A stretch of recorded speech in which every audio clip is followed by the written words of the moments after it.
jadi mungkin kelihatan ya. Oke. So, teman-teman, kita mulai ya.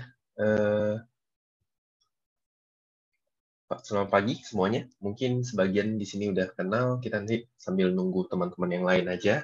So, selamat pagi semuanya. Perkenalin yang mungkin yang belum kenal, saya Handi Erawan. Saya saat ini itu adalah seorang trader maupun seorang investor khususnya di saham Indonesia.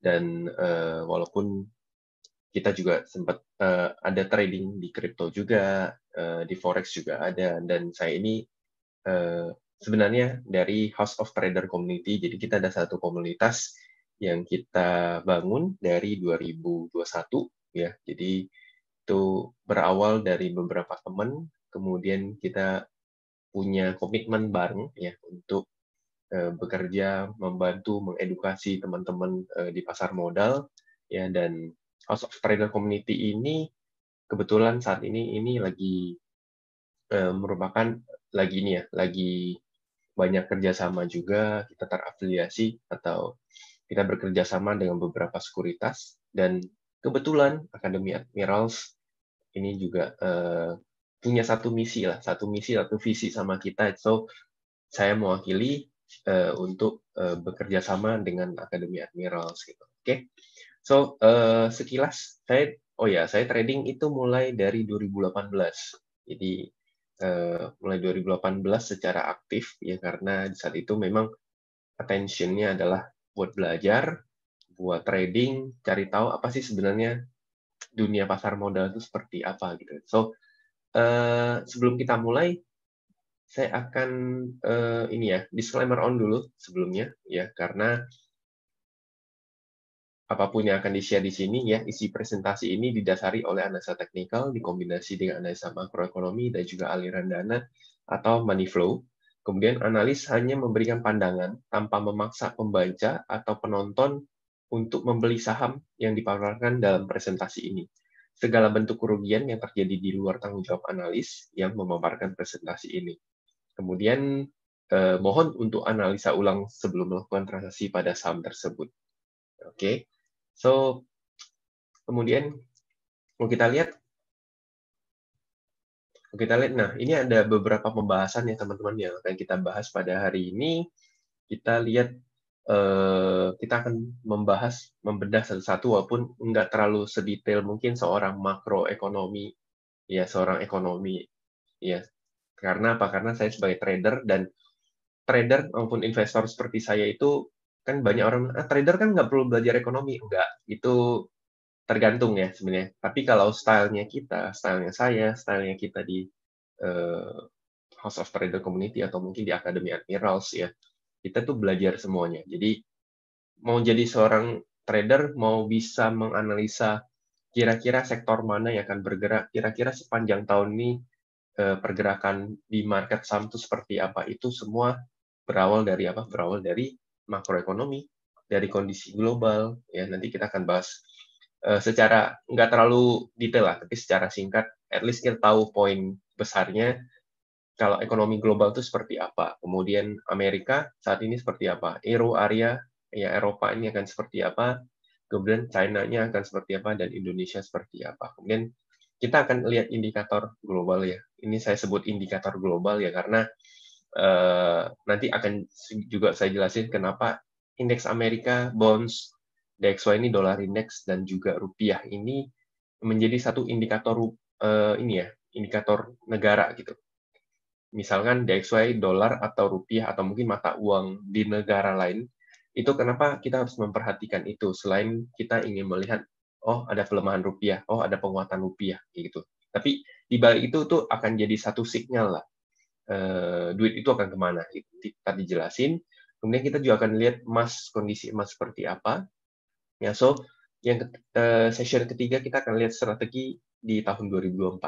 Kita akan lihat sepanjang tahun 2024 itu marketnya akan seperti apa. Ini juga ada technical granular view ya. Ini research-nya ini dari Bloomberg ya. Ini research-nya dari Bloomberg. Kemudian pembobotan investasi di tahun 2024, mungkin saya akan share sedikit, lebih baik kurang lebih ininya lebih kurang pemotongan investasinya seperti apa gitu ya. Kemudian saham-saham yang menarik itu seperti apa gitu ya. Jadi itu bisa dilihat. Oke, sebentar ya. Ini ya teman-teman yang di Telegram.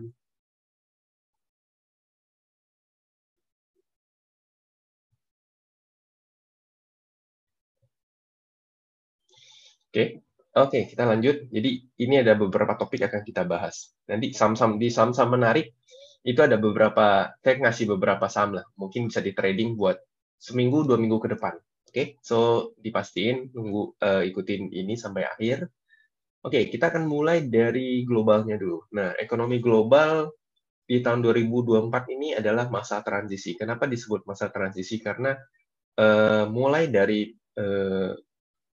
2024 itu adalah mereka menyebutnya adalah masa di mana sudah melepas diri dari yang namanya COVID. Gitu. Jadi kalau 2020 sampai 2023 itu adalah masa di mana kita masih di era pandemik lah dalam tanda kutip. Kita masih recovery, masih bergerak dalam kondisi yang pandemik. Tapi begitu 2024 ini adalah mulai masa transisi dari masa pandemi ke masa pasca pandemi gitu ya, pasca COVID lah gitu. Nah, tapi masih ada beberapa tantangan ya, namanya transisi nggak langsung tiba-tiba langsung naik, nggak. Apa sih global di 2024 ini masih cenderung akan bergerak terbatas sepanjang tahun 2024. Jadi kita nggak akan lihat yang namanya negara-negara yang tiba-tiba GDP-nya lari kenceng seperti pra-COVID.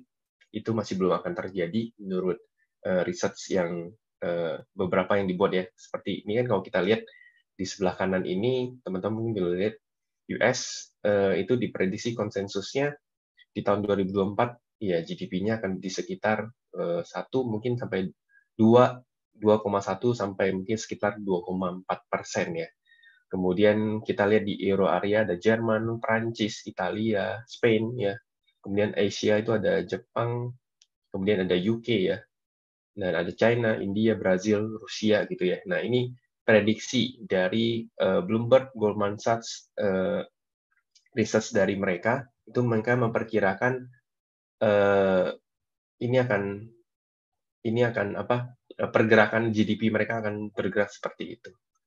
Jadi ekonomi global masih dalam tahap transisi dan sepanjang 2024 itu masih akan bergerak terbatas. Dan beberapa negara kecenderungannya atas resesi ya. Jadi masih ada resesi kecil-kecilan lah, wild. Mereka sebutnya mild recession gitu. Jadi seperti kalau kita tahu Jepang kemarin baru konfirmasi bahwasan mereka secara ini ya, mereka sebut mereka sudah lagi resesi ya karena GDP mereka sudah 2 kuartal itu mengalami minus. Kemudian Inggris juga menyatakan bahwa mereka ini sedang resesi karena balik lagi mereka 2 kuartal GDP-nya minus gitu. Oke, kita lihat ekonomi di masa transisi. Nah, ini juga ada research dari Nomura Economic Forecast ya. Jadi kalau kita lihat United States Amerika real GDP-nya masih kemungkinan bahkan bisa minus gitu di akhir Q4 2024. Kemudian secara full year mungkin di sekitaran 1,3. Jadi ada beberapa research yang kita lihat terus kita tarik average rata-rata bahwasannya adalah Amerika sendiri ini mungkin masih ya seperti tadi ya masa transisi, pergerakannya terbatas, jadi itu masih stuck di situ. Kemudian ada Euro area ya masih cenderung bahkan secara full year di 2024 diprediksi bakal minus gitu. Nah, United Kingdom kalau teman-teman lihat ya di Q1 2024 ini mereka diprediksi akan minus dan itu terjadi gitu di tahun ini di bulan-bulan sekarang gitu ya. Kemudian begitu juga kita lihat di core CPI United States itu akan bergerak di level 2,6 dan ini dikit lagi itu mencapai target dari the Fed ya. The Fed atau target dari pemerintah Amerika soal inflasi mereka itu mencapai 2%. Nah, nanti kita lihat seperti apa. Kemudian Next, kalau kita akan lihat tadi global, kita akan lebih spesifik lihat ke Amerika Serikat. Nah, Amerika Serikat begitupun juga pertumbuhan terbatas. Tapi kok kalau kita lihat akhir-akhir ini kan laporan keuangannya Q3 mereka bagus, Q4-nya mereka full year mereka bagus. Tapi kalau teman-teman lihat lebih dalam ya, yang rata-rata laporan keuangan mereka yang bagus itu adalah perusahaan-perusahaan teknologi yang pertama. Kalau di Amerika itu ada sebutan Magnificent Seven. Magnificent Seven itu ada Apple, ada Amazon, ada Nvidia dan lain sebagainya. Itu disebut tujuh saham, 7 perusahaan yang ibaratnya kalau simpelnya, mudahnya tuh teman-teman sebutnya, ini 7 saham tuh bisa gerakin indeksnya mereka gitu. That's why S&P 500, terutama Nasdaq ya, all time high lagi, Dow Jones yang all time high lagi. Nah, itu yang menunjang mereka. Jadi, tapi secara pertumbuhan ekonomi Amerika masih cukup terbatas kalau kita lihat forecast di eh, tahun 2024, kita lihat ini masih terbatas bergerak di kisaran 2-3%, mungkin in the end GDP-nya mereka bahkan kemungkinan bisa di bawah itu bisa minus GDP-nya, itu disebut tadi akan masuk di fase resesi. Tapi resesinya tuh nggak akan seperti 2020, nggak akan seperti 2021, tapi resesinya tuh hanya sebatas mungkin 6 bulan terakhir atau mungkin 3 bulan ya. Makanya disebut tadi mild recession. Gitu. Oke, ini kemudian kalau kita lihat next-nya untuk inflasi. Nah, Amerika Serikat kalau kita berbicara soal inflasi, inflasi Amerika diproyeksi akan bergerak terbatas ya, antara 2-3% sepanjang tahun 2024. Tapi tadi seperti yang saya bilang, proyeksinya akan sekitar mungkin di 2,1% dan 2,6% dan itu mendekati proyeksi target dari The Fed ya soal inflasi mereka dan kondisi dan kondisi ini akan sesuai prediksi jika tidak ada hal yang memicu perubahan inflasi secara signifikan seperti apa? Seperti perang, volatilitas energi, atau perlambatan ekonomi secara tiba-tiba. Jadi kemungkinan inflasi mereka akan mencapai target di sekitar mendekati 2%, itu eh, akan itu akan terjadi. Tapi dengan catatan sesuai prediksi dan tidak ada hal yang memicu perubahan inflasi secara signifikan. Tiba-tiba perang lagi, otomatis harga energi, komoditas energi terbang lagi, batu baranya naik lagi, oilnya naik lagi, dan itu akan memicu inflasi lagi karena cost dari setiap perusahaan, cost dari energy consumption itu semuanya akan naik gitu. Jadi otomatis itu apa yang terjadi di 2021, 2022 itu mungkin akan mengkerek inflasi naik lagi karena masalah volatilitas energi gitu. Jadi yang terjadi itu adalah push cost inflation. Jadi inflasi yang terjadi itu adalah akibat dari biaya-biaya perusahaan yang naik gitu. Push cost inflation bukan demand pull inflation. Jadi kalau kita berbicara inflasi kan itu ada ada beberapa macam. Tapi yang kita concernin adalah setiap kali inflasi naik kita harus tahu inflasinya naik karena apa. Apakah karena seperti tadi cost push inflation, artinya begitu bahan baku naik, otomatis kan biaya perusahaan untuk memproduksi suatu produk naik. Nah, begitu itu naik, harga naik, konsumennya berat. Nah, kayak gitu kan. Otomatis ekonominya akan slow down. Begitupun sebaliknya. Kalau demand pull inflation itu adalah akibat uang beredar di pasar itu lebih banyak sehingga demand-nya tinggi, otomatis harganya naik juga gitu. Jadi kita harus membedain. Kadang sometimes saya sendiri itu lihat banyak orang, oh ini inflasi. Wah, berarti bagus nih buat suku bunga, tapi enggak juga gitu loh. Nah, karena apa? Kita harus bedah lebih dalam cost plus inflation-nya bagus apa enggak. Ini sebentar ya. Saya disuruh nyalain fitur chat-nya ya. Bentar, fitur chat-nya. Ini saya sih udah nyalain ya. Yang pertanyaan dijawab. Oke.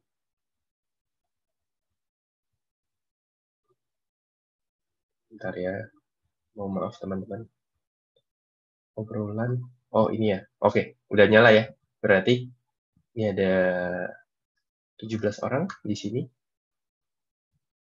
Oke, kita lanjut ya soal udah oke ya, udah jalan komentar apa di obrolan komentarnya. Nanti kalau ada pertanyaan, misalnya kalau mau tanya, silakan drop ke tanya jawab ya di kolom tanya jawab. Nanti teman-teman tinggal klik, itu nanti akan muncul gitu. Oke, apakah peserta lain juga memiliki isu audio yang sama? Audio Handi terdengar kurang baik. Mungkin ya, mungkin teman-teman kalau boleh konfirmasi kalau misalkan audionya kurang oke. Ya nanti kabarin aja. Oke, kita lanjut ya, sambil lanjut. Oke, so ini tadi tentang inflasinya di US ya. Jadi masih istilahnya disinflation ya. Jadi inflasinya akan naik tapi perlahan, tapi di sisi lain pertumbuhan ekonominya agak cukup berat gitu. Oke, kita lihat Amerika, inflasi lagi ya. Tingkat inflasi di Amerika masih cenderung tertahan ya. Seperti yang tadi saya bilang, inflasi terutama kita akan lihat fokusnya di inflasi di bulan Januari. Nah, ini diakibatkan kenaikan biaya perumahan sebesar 6%. Jadi, kalau kita lihat Januari kemarin, pertumbuhan inflasinya sedikit naik ya. Padahal di forecast kemungkinan akan turun. Ya, kalau misalnya kita lihat inflation secara keseluruhan, ini ada beda inflasi dan core inflation. Jadi kalau ini inflasi secara keseluruhan, itu melibatkan food and energy, sedangkan core inflation itu enggak melibatkan food dan energy gitu. Jadi secara core inflation masih tertahan, tidak ada perubahan yang signifikan nih dari bulan Desember, masih di 3,9%. Kemudian inflasi secara keseluruhan ini terjadi penguatan. Ya, penguatan diakibatkan oleh apa? Ya, salah satunya adalah kenaikan biaya perumahan sebesar 6%. Kenaikan biaya perumahan itu kayak mungkin biaya sewa, biaya pembelian, segala macam. Dan itu juga jadi salah satu pemicu inflasi. Nah, kenapa ini harus dibedain kok? Gitu. Nah, kalau yang dibedain itu adalah karena sometimes inflasi naik tinggi, tapi ternyata penyebabnya adalah makanan, food, ataupun energi. Tapi, jadi kalau misalkan inflasinya naik, tapi core inflation-nya nggak naik, berarti salah satu mungkin penyebabnya adalah energy and food. Gitu. Nah, itu kan bisa kita bedah lagi, alasannya naik karena apa. Gitu.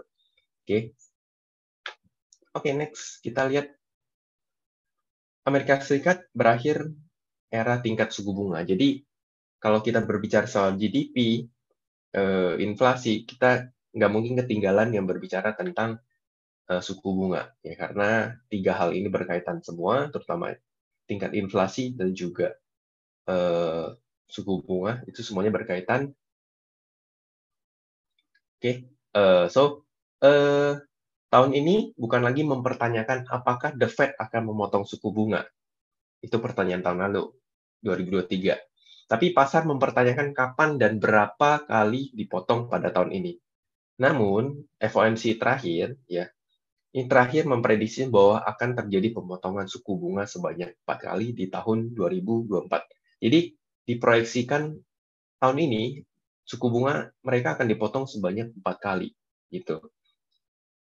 Kenapa sudah saatnya dipotong ya? Karena tingkat suku bunga naik, tapi GDP-nya berat, otomatis pertumbuhan ekonominya berat, biaya perusahaan, suku bunga, bunga pinjaman, bunga lending segala macam pasti tinggi. Otomatis itu memberatkan pergerakan perekonomian. That's why dengan kondisi GDP yang tidak terlalu bagus di US, pertumbuhan ekonomi yang tidak terlalu oke, nah ini harusnya sudah masuk nih di era tingkat suku bunga diturunin.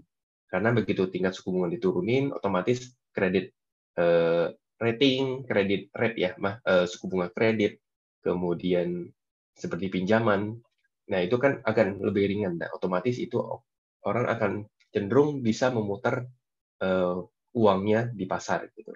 Dan kalau kita lihat dari CMA FedWatch Tool, jadi ini adalah satu situs, teman-teman bisa cek nih, ketik aja di Google, CMA FedWatch Tool, itu akan keluar proyeksi kira-kira mereka memproyeksikan the Fed ini akan memotong suku bunga di di bulan berapa, ya.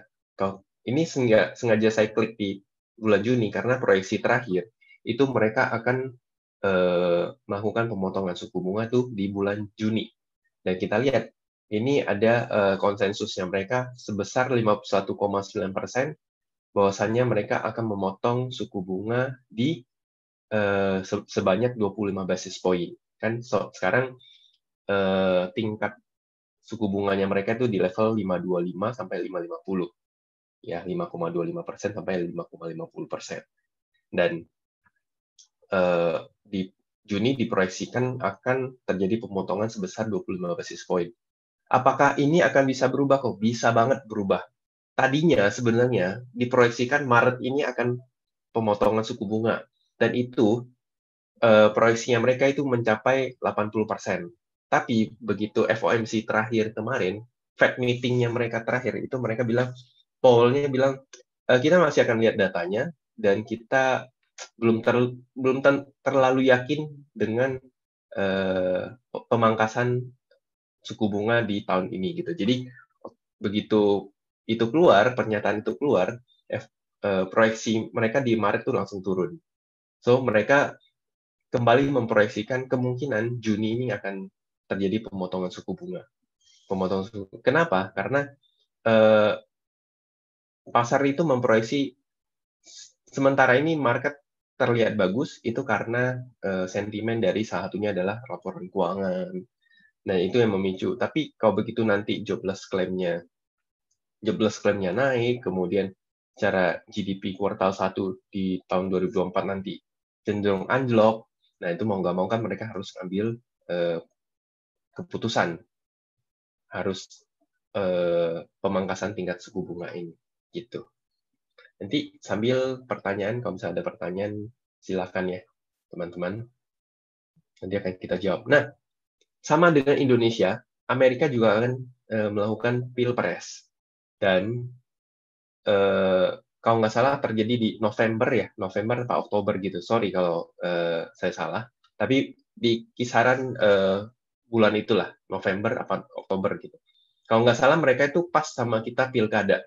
Kita kan akan ada pemilu pilkada lagi di November 2024 dan itu akan sejalan. Dan diproyeksi dua orang ini akan maju lagi, ya, baik Biden maupun Donald Trump itu akan maju lagi. Dan ini tentu akan mempengaruhi kondisi ekonomi. Ekonomi, politik itu nggak akan lepas. Nggak akan, dua-dua ini saling berkaitan gitu loh teman-teman. Jadi dua hal ini nggak bisa dipisah. Kalau kita belajar ekonomi, otomatis kita juga harus melibatkan politik. Karena politik yang stabil itu menciptakan ekonomi yang bagus. Politik yang tidak stabil itu akan mempengaruhi pertumbuhan ekonomi. Gitu. So, dua hal ini nggak bisa dipisah. Jadi, election year di Amerika Serikat mungkin akan jadi pemicu salah satu trigger ekonomi mereka mungkin akan cukup kuat, ya. Mungkin stagnan tapi cenderung mungkin akan menguat gitu ya. Nanti akan kita sama-sama lah lihat ke depannya seperti apa. Itu soal Amerika. Kita akan lihat Euro area dan Euro area secara singkat ini kalau kita lihat pertumbuhan terbatas dan resesi mengintai. Ya, jadi jika masa harga energi sudah tidak bergejolak dan mulai stabil, maka tingginya inflasi zona Eropa akibat dari gejolak komoditas energi akan mulai stabil dan perlahan menurun. Saya stop dulu di sini. Kita tahu 2022 kita semua menikmati saham Adaro terbang, PTBA terbang, ITMG, UNTR, apalagi Indi, ADMR, Harum, pokoknya Medco ya dari 400-an ke 2000. Nah, itu kan semua berkat dalam tanda kutip karena trigger dari perang Rusia dan Ukraina. Sehingga itu memicu harga energi naik. Dan kita tahu euro area ini sangat bergantung energinya terhadap negara-negara lain. That's why mereka inflasi hampir semua negara di dunia, bukan Eropa doang, naik semua. Dan yang paling menderita itu sebenarnya adalah mereka. karena mereka nggak ada source energi. Sedangkan kalau kita kan punya source batu bara, Amerika punya source batu bara dan minyak, kita juga punya minyak gitu. Dan sedangkan mereka itu sangat-sangat terbatas, sehingga mereka lebih banyak mengandalkan negara lain soal energi gitu.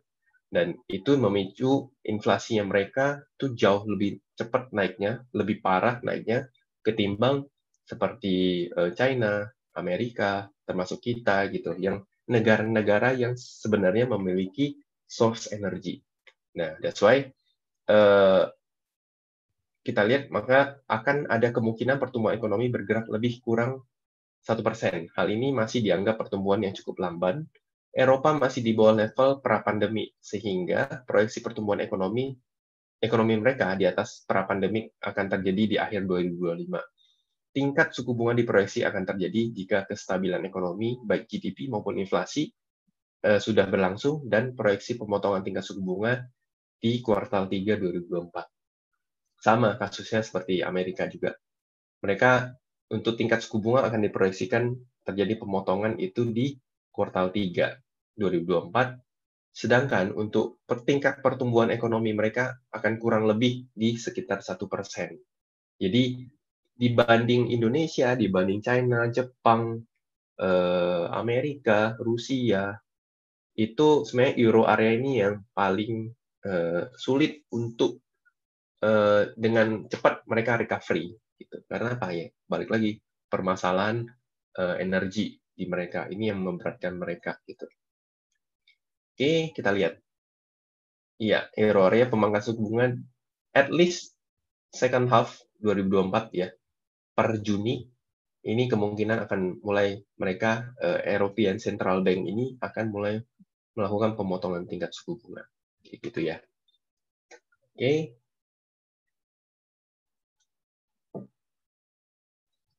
Oke, next. Kita lihat kita balik ke China. Oke. Tadi seperti yang di awal saya bilang, kita akan lihat sekilas lah. Kan dari tadi obrolannya nggak terlalu dalam ya teman-teman ya.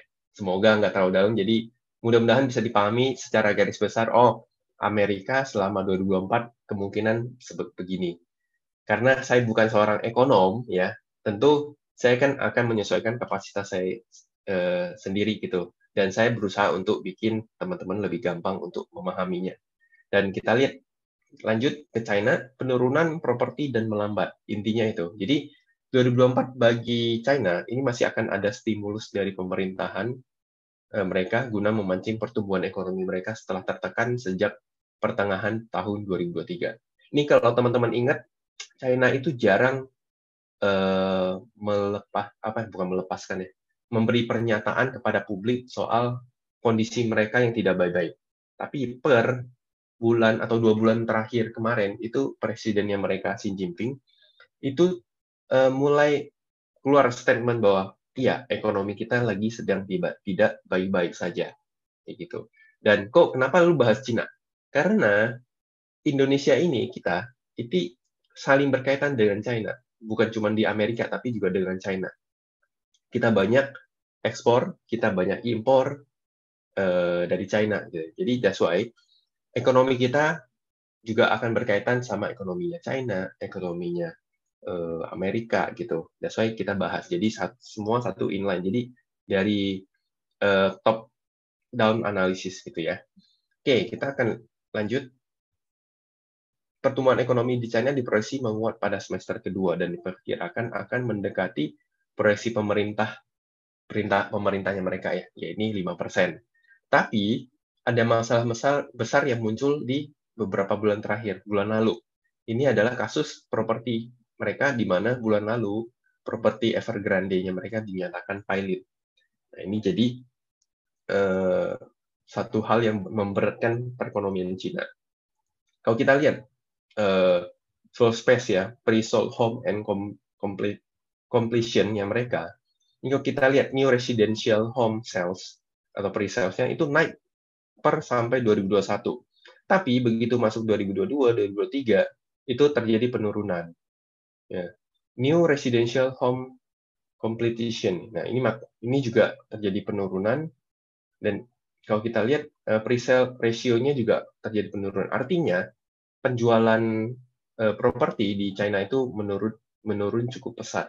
Dan kita tahu salah satu properti paling besar mereka, Evergrande, ini juga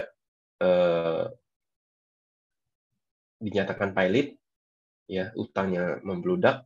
Nah, itu yang memberatkan perekonomian di China. Next, kita lihat Indonesia. Nah, Indonesia secara keseluruhan kita berkaitan dengan pemilu, kemudian GDP kita juga akan meningkat.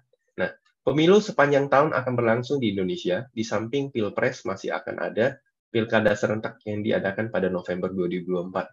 Hal ini guna bisa meningkatkan konsumsi domestik yang membuat GDP Indonesia terjaga di atas 5%, dengan proyeksi BI sendiri berada di level 4,7 sampai 5,5%. Jadi, proyeksi BI terhadap GDP yang kita itu nggak jauh beda dengan 2023. Ya.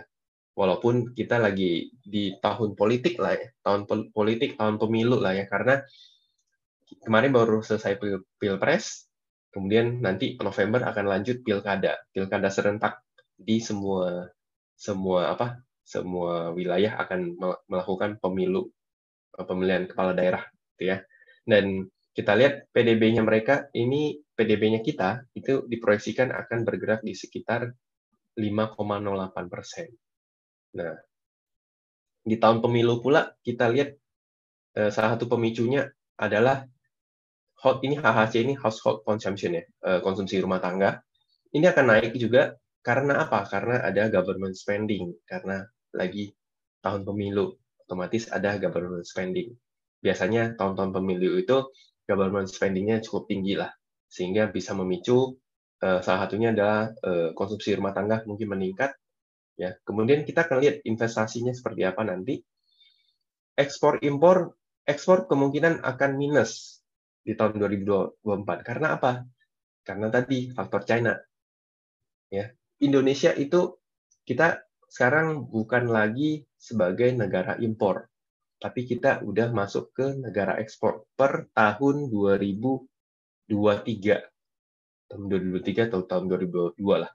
Jadi secara ekspor impor trade balance-nya kita tuh udah cukup gede untuk ekspor ketimbang impor gitu. Otomatis ini sebagai satu tanda bahwasannya negara kita udah tidak terlalu bergantung sama udah mulai mengurangi lah ketergantungannya negara kita terhadap negara lain gitu, karena ekspornya kita juga meningkat, impornya kita menurun gitu. Ya, tapi semua itu masih bisa berubah teman-teman, karena ya namanya mungkin akan ada hal-hal yang di luar prediksi kita, di luar perhitungan kita yang bakal terjadi ya. Jadi ini pure bukan sesuatu yang baku yang bakal terjadi. Oh, ini udah fix nih, enggak. Pasti akan ada terjadi perubahan gitu. Tapi kita akan make sure GDP-nya kita di sekitar 4,8 sampai 5,5%. Nah, itu ada range yang diproyeksikan oleh BI. Oke. Nah, kita lihat pemilu sepanjang tahun ini akan berlangsung ya. Seperti yang tadi udah bahas, kalau kita lihat grafik ini yang baru. Nah, kita akan lihat kalau menurut dari Nomura Global Economics, mereka memprediksikan bahwasannya pertumbuhannya Indonesia itu sesuai dengan proyeksinya BI. Jadi kalau kita lihat GDP growth-nya mungkin akan bergerak di kisaran ya 4,7 ke atas sampai ke 5%.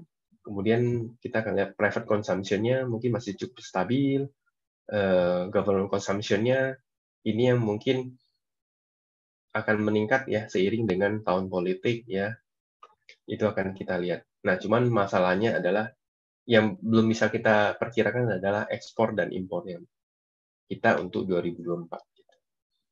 Oke. Nah, ini rincian Indonesia proyeksi ya, proyeksi rincian kita. Nanti teman-teman juga bisa lihat. Kalau nggak salah nanti akan diupload di YouTube. Jadi teman-teman jangan khawatir, ini juga nanti bisa dilihat ya. Oke, kita akan bahas sedikit tentang pemilu. Seperti yang tadi saya bilang, politik ekonomi di suatu negara itu nggak bakal lepas ya. Nggak bakal nggak bakal lepas lah gitu istilahnya. Dua-dua hal ini saling berkaitan. Gitu. Nah, hasil quick count pemilu telah keluar dan mengindikasi akan terjadinya satu putaran. Ya, ini kan karena masih quick count, jadi indikasinya masih satu putaran. Nah, kami melihat pemilu kali ini tidak ada gejolak yang membuat terjadi outflow di rupiah. Nah, malah justru sebaliknya terjadi inflow yang besar masuk ke pasar saham Indonesia selama seminggu terakhir. Jadi gejolak yang dimaksud di sini tuh bukan pemilu yang tanpa masalah. Kita tahulah, pemilu selalu ada masalah. Kecurangan lah, terus mungkin ya hal-hal kecil lah. Maksudnya bukan sesuatu yang sangat sampai bergejolak, sampai demo besar-besaran. Nah, kalau sampai demo besar-besaran itu udah masuk ke kategori yang gejolak lah. Sehingga biasanya inflow, outflow, foreign ya asing membelanjakan duitnya di kita itu akan berkurang kalau misalkan ternyata pemilunya banyak masalah, banyak sesuatu yang benar-benar parah gitu. Nah, sedangkan so far seminggu terakhir ini dari sebelum pemilu terjadi di hari Rabu sampai hari ini ya sampai kemarin itu data terjadi kalau kita lihat di pasar saham ini saya ambil dari RTI ini net foreign buying ini sampai 7,25 T bahkan hari Kamis apa hari Jumatnya hari Kamis ya hari Kamis apa hari Rabu hari Selasa itu net buy-nya foreign itu mencapai 2,3 triliun. Nah, nanti saya akan bahas apa hubungannya sih kok sama ini, gitu ya. Kenapa ini perlu kita kaitin gitu. Oke. Nah, di sisi lain terdapat perpindahan uang dari aset SBN ya, obligasi ke aset yang lebih beresiko, contoh seperti saham. Namun dengan valuasi fundamental yang baik. Jadi kalau kita lihat ya nanti mungkin saya juga akan jelasin dikit tahun 2024 sih sebenarnya kalau di saham itu akan seperti apa gitu. Nah, kalau kita lihat walaupun terjadi inflow di market saham ya, kita lihat hari BCA kemarin hampir 10.000 ya hampir sampai 10.000 walaupun turun lagi. BRI, BNI, Mandiri pada naik semua. Kemarin gantian Telkom. Jadi kalau teman-teman lihat beberapa hari discussion grupnya kita di Academy Admirals ya di channel, itu kan saya sempat ngepost nih. Jadi itu yang saya ngepost ya. Jadi saya sempat ngepost ini blue chip banking udah naik. Giliran yang belum naik itu apa? Astra sama Telkom. Nah, kemarin banget hari Jumat Telkomnya breakout. Ya semoga teman-teman di sini sempat kebagian ya. Dan itu nah yang belum bergerak kan berarti sekarang yang blue chip tuh cuman si Astra ASII ya yang masih belum gerak. Nah, ini kalau kita lihat perpindahan artinya apa? Artinya ada ada peluang bahwasanya foreign itu melihat Indonesia ini udah cukup stabil. Oh, pemilunya cukup oke nih, nggak masalah. That's why kemudian tadi karena China-nya juga masih bermasalah, otomatis aliran dananya itu akan pindah ke kita, salah satunya. Jadi aliran dana itu biasanya kalau Indonesia itu dapat aliran dana asing itu bukan langsung dari Amerika langsung tembak ke kita, enggak. Biasanya dari Amerika, kemudian ke China dulu, China, Taiwan, Jepang, kemudian ke Singapura, nah ke India, nah dari Singapura, India itu baru pindah ke kita, ke Vietnam, ke Myanmar, gitu-gitu ya. Nah, kita itu dapat flow dari China, gitu. Bahkan inflow-nya langsung ke aset yang berisiko itu saham dibanding mereka memilih SBN gitu. Nah, ini data dari portal berita Investor Trust. Nah, teman-teman boleh cek source-nya ya. Terjadi perpindahan dari SBN ke market. Artinya foreign pun akan mengincar saham-saham yang fundamentalnya bagus. Pasti mereka akan masuk ke banking dulu lah, banking blue chip kita yang bagus-bagus secara fundamentalnya, BCA, Walaupun saya BCA, lagi-lagi saya di sini juga harus ngomong, BCA itu jangan dilihat dari valuasi murah apa mahalnya, tapi lihat dari growth-nya. Begitupun Mandiri, BRI, BNI mungkin kalau tiga bank BUMN kita yang BNI, BRI, Mandiri ini masih termasuk fundamentalnya cukup murah lah, cukup oke lah gitu, cukup murah. Telkom ya masih cukup oke, Astra juga masih cukup oke. So mereka akan ngincar saham-saham yang fundamentalnya bagus gitu ya, yang fundamentalnya masih dalam kategori ada growth, kemudian valuasinya masih cukup oke. Gitu. Kita jangan cari yang aneh-aneh dulu lah. Kita lihat aja yang bagus-bagus apa, yang masih gede, ya saham-saham blue chip. Saya rasa kalau teman-teman pegang saham blue chip dari 2 bulan yang terakhir, itu harusnya udah profitnya di atas 10%. Ya. Oke, kita next. Nah, kita akan bahas soal indikator global. Ada indeks Amerika, bonds US, DXY, dollar index ya. Kemudian ada IISG, kemudian bonds-nya kita, rupiah, Indonesia, Indonesia bonds, kemudian ada rupiah dan emas berjangka.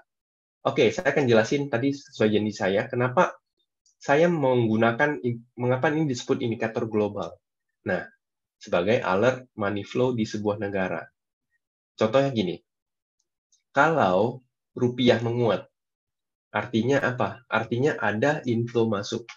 Kalau rupiah melemah, artinya ada uang keluar dari Indonesia.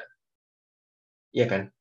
Itu satu alert notifikasi yang paling gampang, teman-teman. Jadi kalau teman-teman mau lihat ini pasar saham jelek banget. Lihat aja rupiahnya. Rupiahnya melemah nggak terhadap dolar Amerika? Terjadi seperti tadi. Inflow-nya gede, 7,2 T. Kita lihat rupiah. Rupiah so far menguat tipis ya, menguat tipis. Nah, artinya apa? Artinya ada inflow ke market kita. Jadi saya ajarin ke teman-teman sebagai satu hal yang simple ya. Satu hal yang simple kalau mau lihat ini ada masuk duit nggak dari di luar Indonesia. Lihat aja rupiahnya gitu. Kalau rupiah stabil, otomatis uang masuk.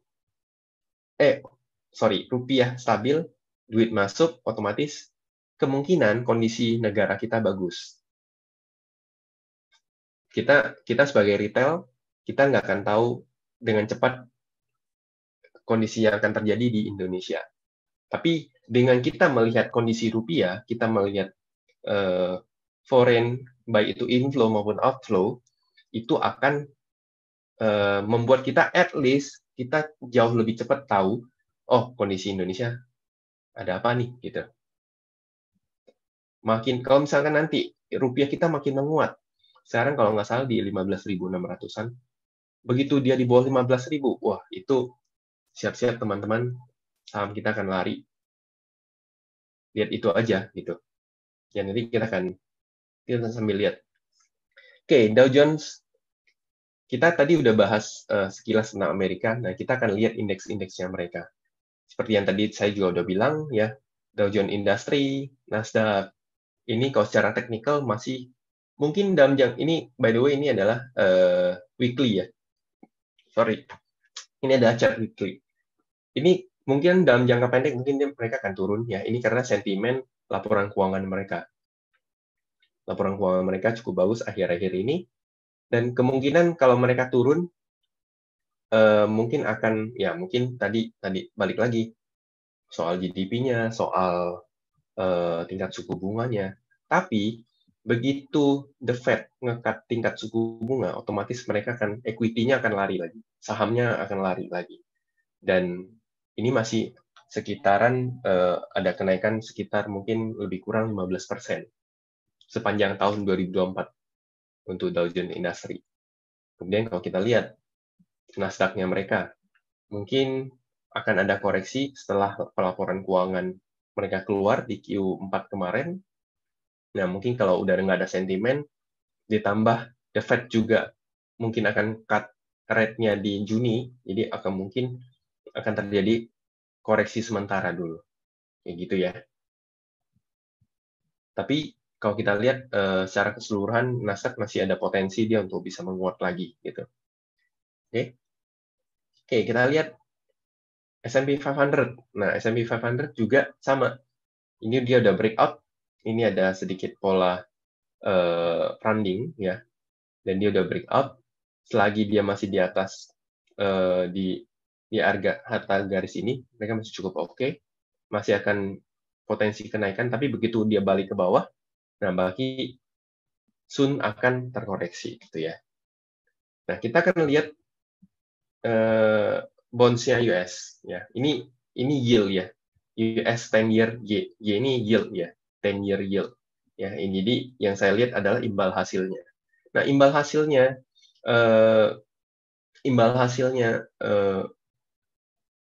US ya, bonds-nya US. Ini kalau secara teknikal masih akan ada kemungkinan bisa naik. Naiknya sampai 5,5%. Gitu ya. Sekarang kan di level 4,3% yield imbal hasilnya. Ya, jadi masih ada potensi naik secara teknikal. Nah, nanti kita compare sama apa istilahnya makroekonominya sejalan apa enggak. Kenapa Koko kasih ini? Karena biar kita ada pembanding gitu teman-teman. Jadi sometimes kita dengar berita, kita dengar research orang. Nah, saya itu lebih suka ada pembandingnya. Jadi kalau ini fundamentalnya ngomong ini, tapi teknikalnya ngomong A, fundamentalnya ngomong B. Berarti kan ada ketidakcocokan kan. Nah, ini perlu kita cari tahu, perlu dipertanyakan lagi. Tapi kalau begitu kita ketemu, oh, ini saham ini secara fundamental, secara makroekonominya bagus, teknikalnya mendukung, oh, ini bakal akan naik, ya, itu akan bagus gitu. Berarti kemungkinan kejadian sesuai dengan apa yang diberitakan, sesuai apa yang di-research-in, itu akan mungkin 80%, 70% akan kejadian. Nah, that's why kalau saya itu selalu akan membandingkan. Oh, proyeksi ekonominya seperti ini. Kita akan lihat indikator globalnya seperti apa. Jadi gitu ya. Itu yang saya pelajarin selama ini. Nah, kita lihat dolar indeks. Dolar indeks masih ada potensi untuk menguat sampai 107. 107 ya. Jadi ini ya, atau mungkin dia akan berbalik arah, tapi dalam jangka waktu pendek ya. Sorry, bukan jangka waktu pendek, tapi dalam jangka waktu mungkin setahun ini ada potensi juga dia turun di bawah level 100. Jadi karena ini kan pakai chart weekly, otomatis kita akan lihatnya jauh, kan lihatnya cuma 2 minggu atau 1 bulan ke depan. Tapi kita lihatnya at least 6 bulan ke depan seperti apa DXY-nya. Oke.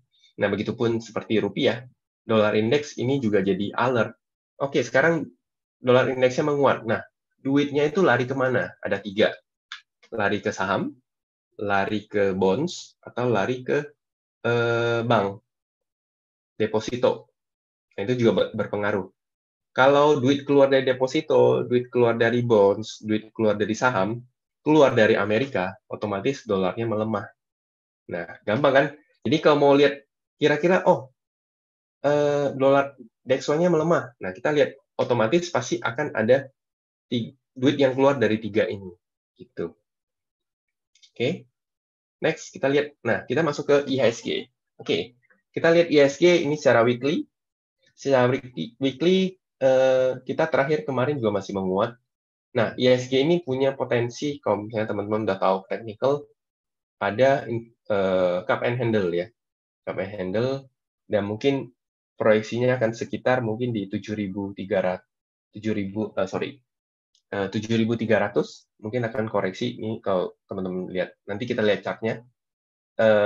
Ada sedikit support di sini. Nah, ini artinya apa? Artinya masih ada potensi IHSG itu untuk bisa menguat. Target terdekat ada di level 7520. Ini target dari rounding bottom ini, ya, area ini. Area selama tahun 2023 tuh ya IHSG nggak kemana-mana. Dan makanya ketika porto saham kalian nggak kemana-mana ya wajar, karena IHSG aja nggak kemana-mana. Baru akhir 2023 dan masuk ke awal 2024 baru marketnya rally. Bayangin aja, ini dari Desember 2022, sahamnya turun, IHSG-nya turun, terus bergerak sideways di sini. kita dibuat galau, kita dibuat bingung, kita dibuat emosi. Saham ini nggak kemana-mana. Ya, karena marketnya juga nggak kemana-mana. Gitu. Nah, begitu akhir tahun 2003, dia breakout. Pakai brand, pakai BRI, pakai BCA, pakai Mandiri, pakai BNI. Terutama dibantu sama brand ya. Brand BRPT, TPIA. Nah, itu ini momen-momen di mana brand itu membantu ISG untuk breakout dari fase sideways-nya ini. Ya, jadi target secara ini kalau kita lihat, kalau misalnya pemilunya aman, nggak ada masalah, makin cepat pengumuman siapa pemenangnya, otomatis kestabilan marketnya bagus, marketnya akan bergerak naik. So, kalau misalnya teman-teman nih punya BNI, punya BRI, punya BCA, ya punya saham-saham blue chip atau fundamental yang bagus ya, di luar blue chip, coba dipertahanin. Karena menurut saya, ini adalah waktunya yang bagus ketika market politiknya stabil, ekonominya stabil, marketnya oke, pasti yang naik itu adalah saham-saham dengan fundamental yang bagus gitu. Karena apa? Karena seperti yang tadi saya bilang, salah satunya adalah foreign itu mengincar saham-saham dengan fundamental yang cukup bagus. Jadi 2024 itu akan kita sebut sebagai value play. Jadi saham-saham yang fundamental yang bagus itu yang akan diperhatiin. Gitu. Oke, itu tadi ISG ya. Targetnya 7.500 ke atas.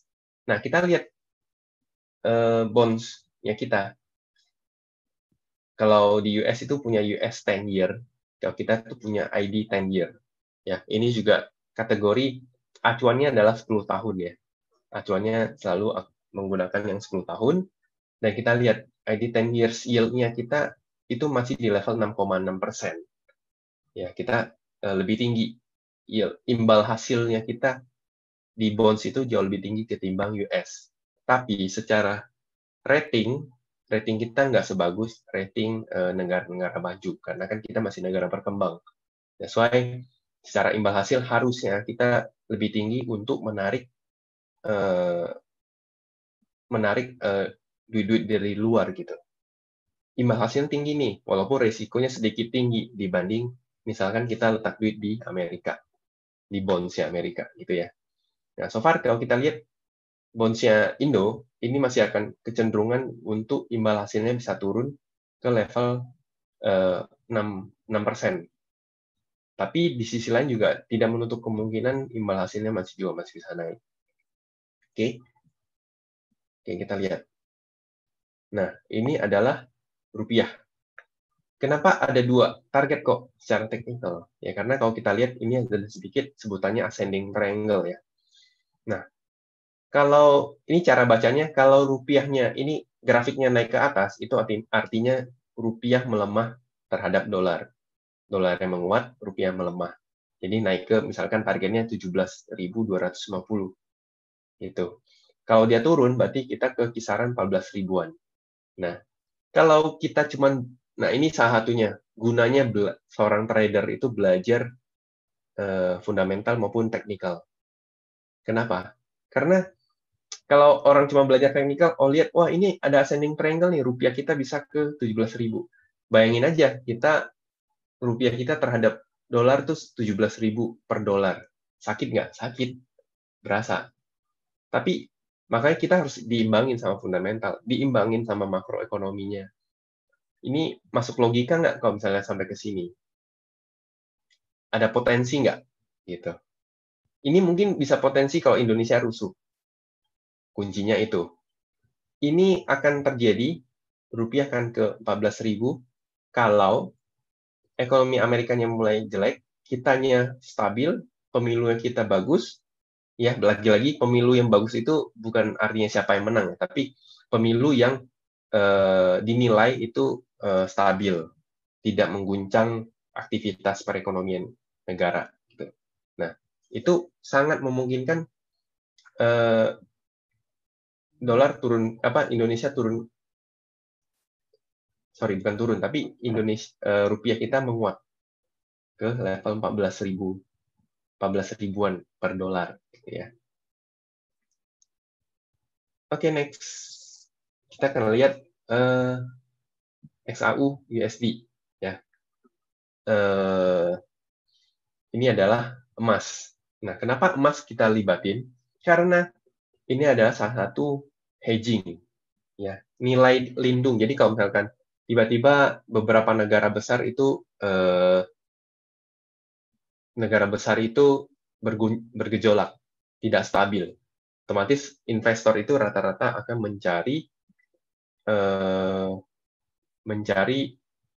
melindungi nilainya ke salah satunya adalah emas. Gitu. That's why emas juga kita pertimbangkan. Nah, kita lihat so far proyeksinya emas mungkin akan koreksi ya sampai sekitar 1.900-an.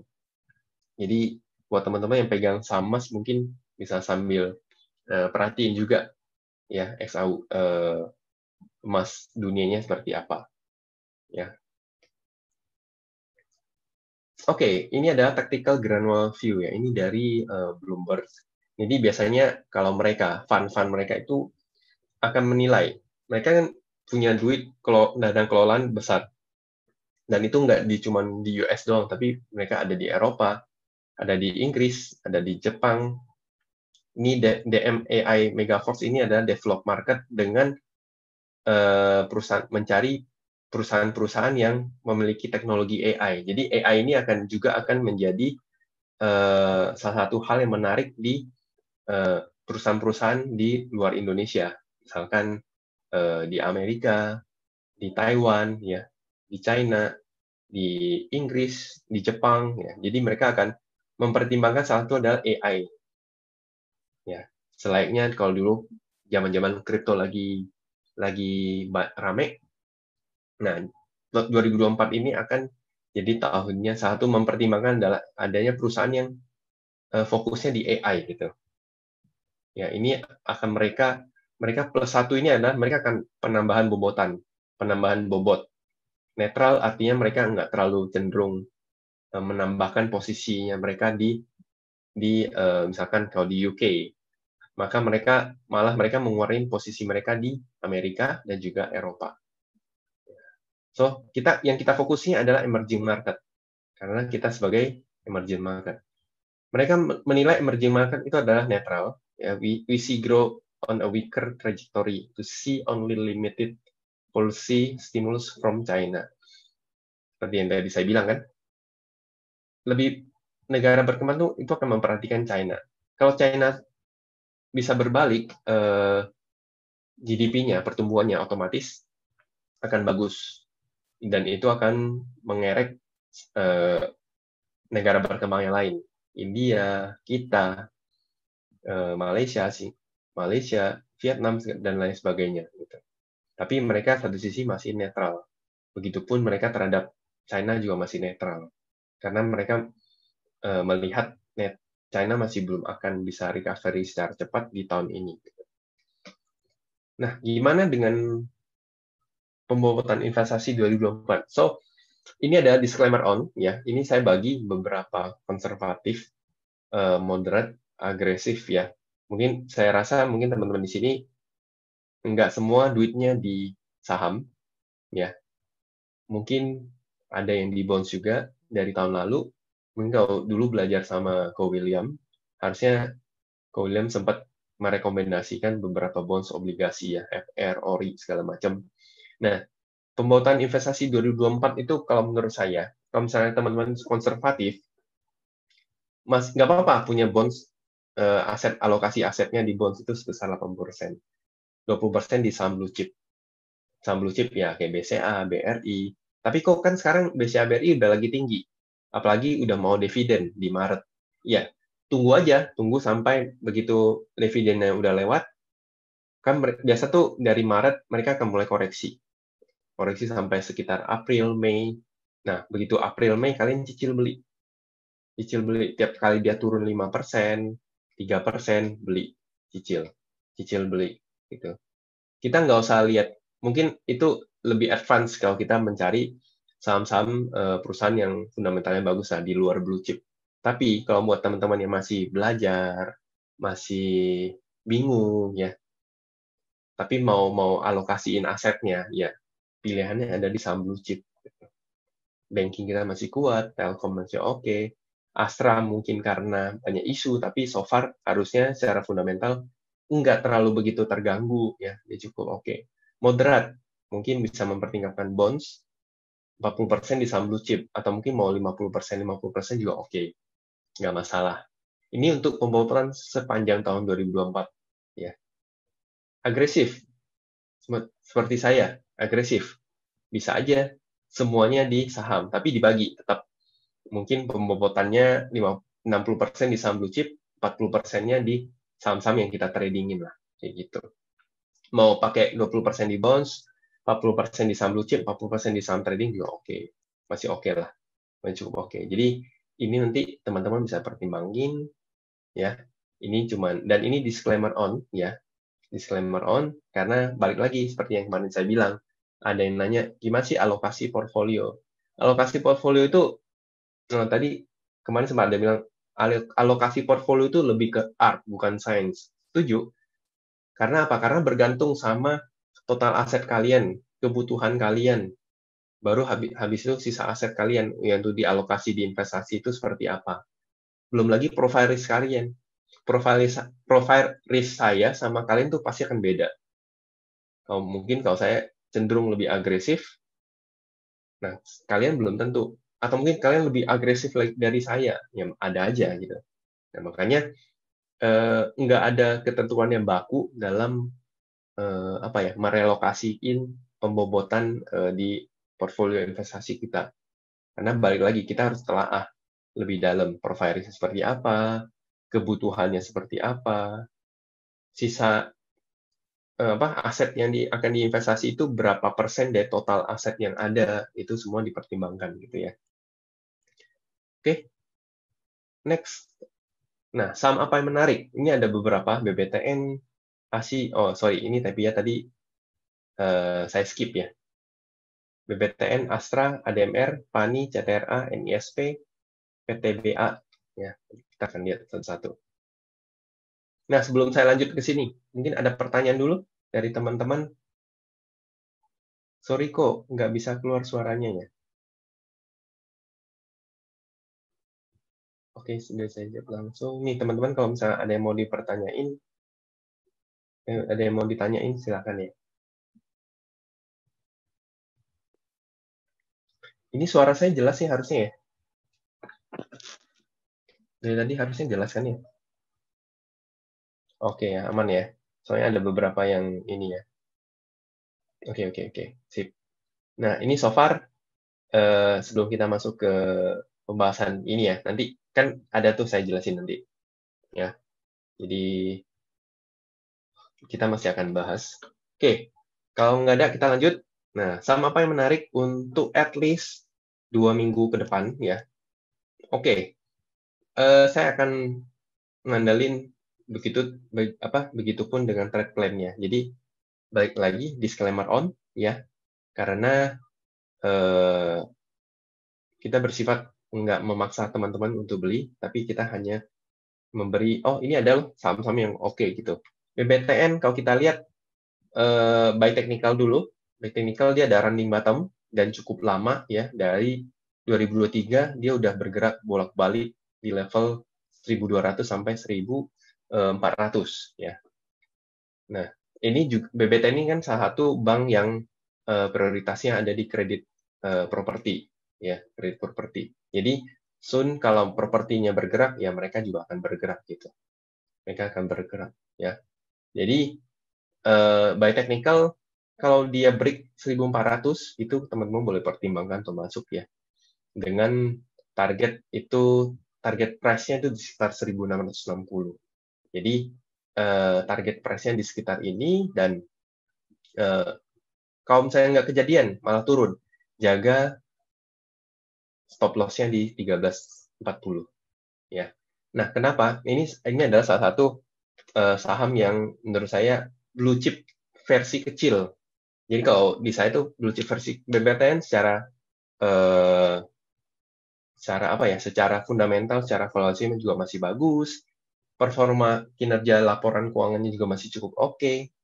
So, ini saya berani rekomen karena baik secara fundamental maupun secara teknikalnya juga masih cukup bagus, gitu ya. Next, Astra. Nah, ini tadi langsung ada yang mempertanyakan, kok tapi Astra outflow asingnya masih gede? It's okay. Kita, makanya that's why saya nggak rekomen buy on breakout, tapi buy on weakness. Buy on weakness. Dan kita juga jaga stop loss-nya ada di 4920 ya.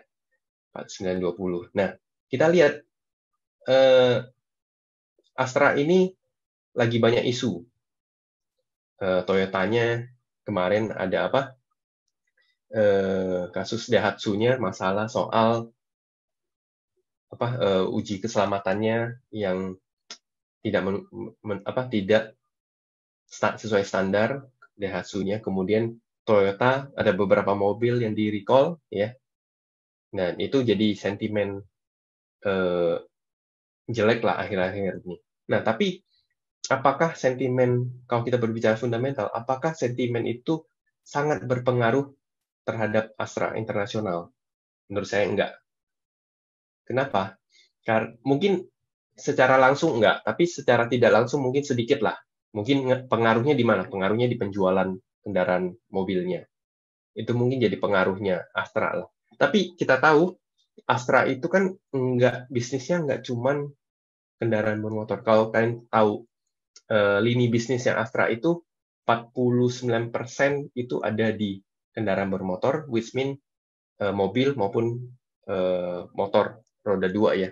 Itu ada di Astra Honda. Kemudian mobilnya kan cukup banyak. Toyota, Daihatsu, Hino, ya cukup banyak kan mereka. Nah, sisanya adalah dari United Tractor. Kita jangan lupa United Tractor. Ini salah satu perusahaan bukan konstruktor sih, tapi penyedia alat berat yang cukup lengkap ya. Mereka mau di mana? Di emas ada, di batu bara ada, bahkan sekarang udah mereka kalau nggak salah terakhir kemarin kan akuisisi salah satu perusahaan EBT, Green Energy. Nah mereka terus UNTR itu punya konstruksi ACST. Ya, jadi lini bisnisnya Astra itu gede banget. Karena Astra sebagai holding. Nah, Astra, saya nggak tahu teman-teman di sini sempat dengar nggak, kok bakal nggak Astra itu jadi seperti UNPR? Karena sebulan terakhir saya tuh selalu ditanyain, kok Astra itu bakal jadi seperti UNPR apa enggak? Saya bilang enggak. Karena apa? Karena secara lini bisnis yang berbeda, expanding-nya bisnis Astra itu masih sangat gede karena dia ibaratnya ini brandnya Indonesia gitu lah, Astra. Sedangkan Unilever itu kan brand global. Unilever India ada, Unilever Indonesia, Unilever di Amerika juga ada. Otomatis apa? Otomatis Unilever di Indonesia itu pergerakannya udah terbatas. Dia hanya bisa mencakup di Indonesia aja. Belum lagi diserang sama produk-produk lokal, produk-produk UMKM. Kita lihat sekarang mau produk skincare aja tuh produknya udah, kalau teman-teman di sini yang mungkin yang cewek, skincare-nya mungkin jarang ya pakai yang produk Unilever lagi. Pasti pakainya yang produk kayak Scarlett ya, kayak gitu-gitu. Ya kan? Produk-produk yang sering di-announce sama influencer. Nah, udah itu. Kemudian sabun cuci piring, sabun mandi, segala macam sekarang udah banyak pilihan di luar Unilever punya produk. Tuh. Nah, itu yang membuat beda. Sedangkan Astra enggak. Banyak.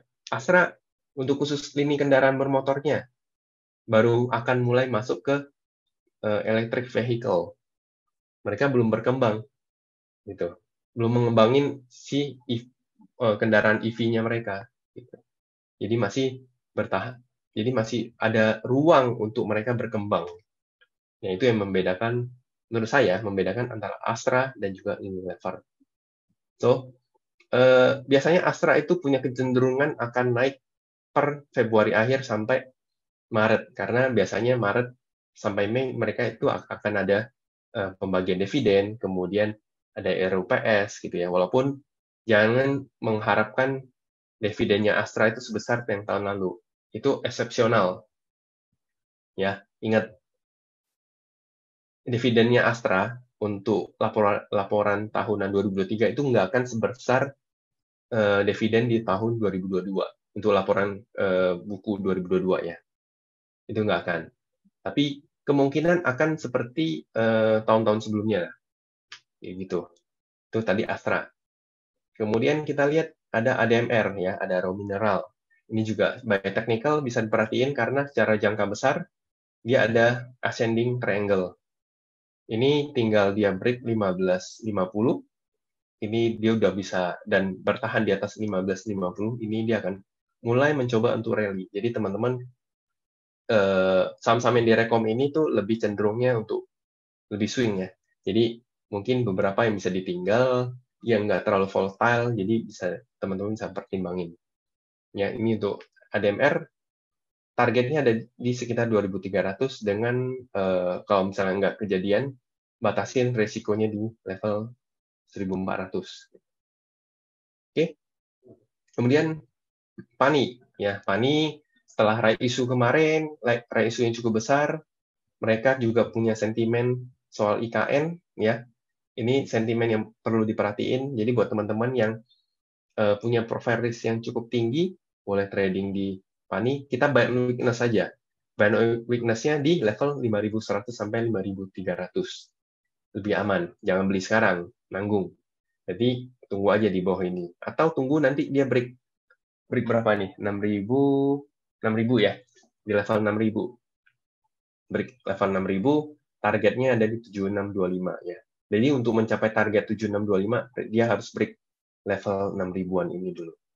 Gitu. Jadi, tapi kalau mau yang ngumpul santai, alokasinya nggak terlalu berat, ya, portfolio manajemennya, misalkan alokasiin di PANI mungkin sekitar 10% dari portfolio sahamnya, katakan punya saham modal 100 juta, alokasiin 10 juta di PANI, ya boleh, buy on weakness. Karena ini volatilenya agak cukup tinggi, ya, walaupun udah nggak sevolatile sebelum di era isu, tapi sekarang udah jauh lebih stabil. Nah, tapi tetap aja saham ini cukup volatile. Jadi teman-teman bisa perhatiin ya untuk PANI. Kemudian, oh sorry, ini double.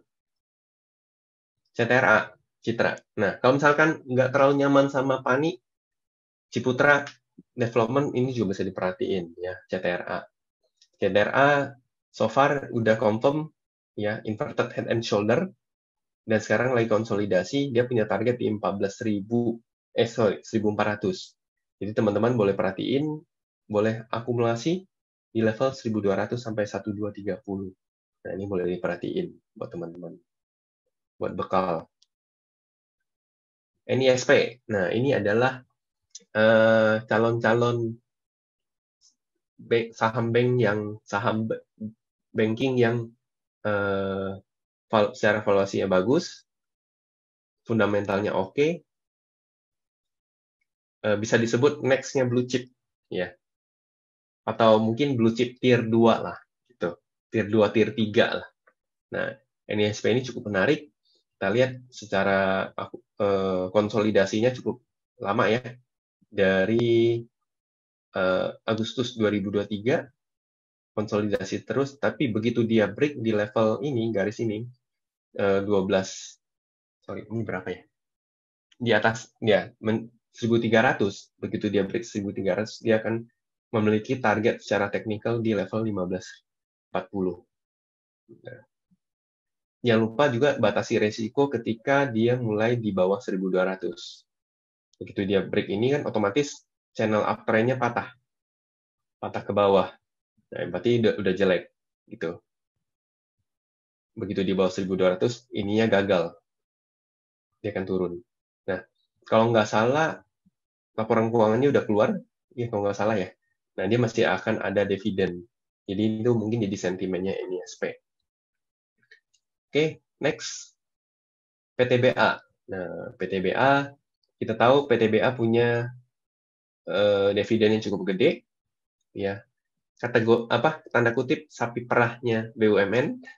Biasanya BUMN akan jauh dapat banyak duit itu dari dividennya, salah satunya PTBA selain BRI ya. BRI, Mandiri, BNI. Nah, satunya adalah PTBA. PTBA secara teknikal itu ada rounding bottom. Mau teman-teman sebut ini, tapi kok ini kayaknya cup and handle, boleh. Boleh, mau cup and handle, mau rounding bottom, yang penting apa? Targetnya sama. Cup and handle, targetnya juga sama kan? Dari sini. Tariknya dari sini sampai sini. Hasilnya ini. Rounding bottom juga sama targetnya. Tapi begitu dia break 2720, dia akan kemungkinan ke level 3140. Tapi kok apakah PTBA dan batubara itu akan mirip, akan bisa larinya seperti tahun 2022? Enggak akan. Ini mungkin, kalau ini sesuai skenario ya, ini mungkin ke-trigger sama sentimen dividennya PTBA. Gitu. Oke, itu cukup ya. Karena TPIA saya rasa terlalu volatile, jadi saya nggak gitu berani kasih teman-teman. So, kalau misalnya teman-teman ada pertanyaan, boleh. Hai, oke, ini jelas ya. Oke, thank you. Mungkin ada teman-teman ada yang mau bertanya dulu? Pakai harga closing? Yes, betul, Stephen Sanjaya. Teman-teman ada pertanyaan yang mau ditanyain? Silakan. Boleh balik ke PTBA? Oke, ini PTBA. Monggo. Silakan ya, teman-teman.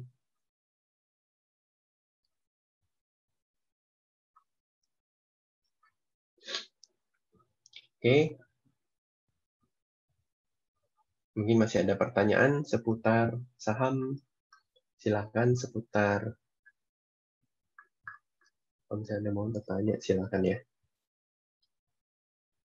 TBA oke. Oke, ini ada pertanyaan. Kalau dari kumpulan saham menarik tersebut, pembagiannya berapa persen untuk masing-masing saham? Oke, yang jelas, yang saya rekom di ini semua, hari ini saya, ini ya, yang saya rekomendasi, ini tentu teman-teman nggak harus beli semua. Bahkan saya nggak izinin, maksudnya nggak izin, jangan beli semua, pilih salah satunya aja.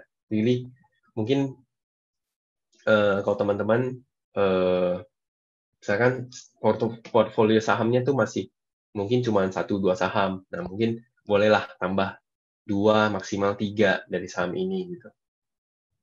Dan tapi kalau udah kayak kira-kira sahamnya udah terlalu banyak, itu biasanya dibatasin. Jangan banyak-banyak lah gitu. Jadi kan portfolio kalau terlalu banyak saham kan cenderung susah untuk di-manage ya. Jadi sebaiknya dibatasin sahamnya beberapa aja. Nah, saya akan jelasin mungkin cara singkat ya. BBTN ini ada saham-saham yang saya kira bisa ditinggal, dalam artian nggak harus dipantau tiap hari, tapi mungkin mungkin tiap closing mungkin boleh dilihat. Apalagi kan sekarang apps-nya udah apps sekuritas udah pada jago, pada bagus-bagus semua kan. Bisa pasang SL, bisa pasang TP, jadi itu harusnya bukan masalah lagi lah gitu. Nah, berapa persennya biasanya saya akan kategoriin lah. Kalau saya di House of Trader Community itu kita suka kategoriin. Jadi kalau yang grade A itu boleh 20% dari portfolio. Jadi misalkan punya modal 100 juta, 20 jutanya beli BBTN itu boleh. Nah, yang grade A ya, yang grade A itu berarti 20%. Misalkan kalau menurut saya versi grade A-nya saya itu adalah BBTN, Astra, CTRA, PTBA. Grade B itu ada di NISP. PANI ini grade C lah. NISP itu grade B itu sekitar 15%, teman-teman. 15%. Kalau grade C itu sekitar 10% dari Porto. Apa kok yang mempertimbangkan? Ya karena itu tadi volatilitasnya. Jadi kalau BBTN, Astra, PTBA, CTRA itu boleh grade A. Jadi kalau teman-teman boleh beli. At least mungkin kalau dibeli kisaran maksimal, katakan punya, tapi kok saya punya portfolio modalnya 1M.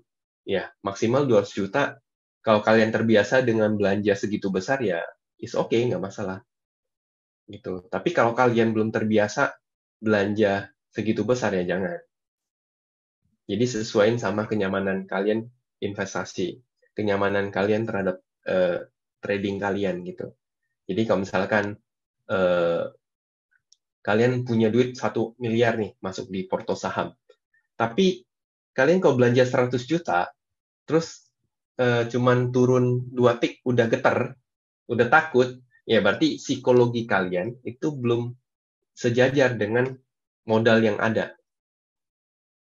Maka pelan-pelan, jangan 100 juta dulu, beli dulu 30 juta. 30 juta modal beli saham, naik turunnya rasanya apa? Itu harus dicari tahu. Kalau dia turun 3%, kalian gelisah apa enggak? Kalau dia naik 5%, kalian gelisah apa enggak? Jadi harus cari tahu. Nah, nanti nanti di next monthly update, saya usahain kita akan belajar soal psikologi trading. Kita akan membahas psikologi lah, soal psikologi investasi, psikologi trading. Nah, itu cukup menarik. Nah, itu teman-teman nanti jangan lupa ikutan, nanti bakal diumumin juga nanti ya sama kita. CTRA or BSDE kok? Oke, ini ada beberapa pertanyaan. Sorry, bentar. CTRA atau BSDE? Oke, pelan-pelan ya. CTRA atau BSDE? Kalau saya lebih prefer BSDE. Bentar, saya ganti ke chart aja ya teman-teman ya. Biar saya stop sharingnya ini dulu. Saya pindah ke ya, ini kelihatan ya chart ya. BSDE kalau saya lihat masih belum begitu menarik ya, cenderung dia lebih sideways. Sedangkan CTRA itu jauh lebih sudah uptrend. Sorry, bukan ini. Nah, CTRA itu sudah jauh lebih uptrend. Dia udah break level ini cukup kuat kalau misalnya teman-teman lihat. Ini level psikologisnya cukup kuat. Nah, sekarang dia udah bertahan di sini. Jadi, kalau saya lebih prefer CTRA. Tapi kalau teman-teman BSDE pun sebenarnya cukup oke, tapi lebih cenderung buy on weakness. Dia punya support di sini nih. Dia punya support di sini. Nah, selagi dia nggak di bawah 990 masih oke. Ini bisa buy on weakness. Yang penting dia jangan jebol di bawah 990. Karena dia punya, ini dia sideways kan. Masih bergerak di level ini. Saya akan bolak-balik. Gitu. So, itu best. Itu pilihannya. Itu ya.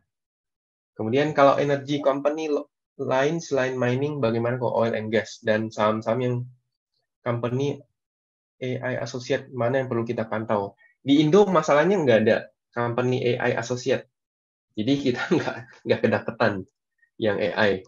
Oil and gas mungkin Medco, teman-teman boleh perhatiin. Ya. Medco saya rasa ada sedikit pola ascending triangle, ya. Kita lihat secara company ya bagus, cukup oke di tahun 2023 ya, sempat naik ke level hampir 2000. Nah, sekarang lagi konsolidasi. Harusnya dia naik ke sini 1275 akan turun lagi. Jadi teman-teman kalau mau akumulasi di sekitar 1180, 1175 ini boleh diperhatiin. Ya, jadi kelihatan dari volumenya. Volumenya kan kecil nih. Nah, biasanya volume akumulasi itu bakal fase konsolidasi itu akan kecil.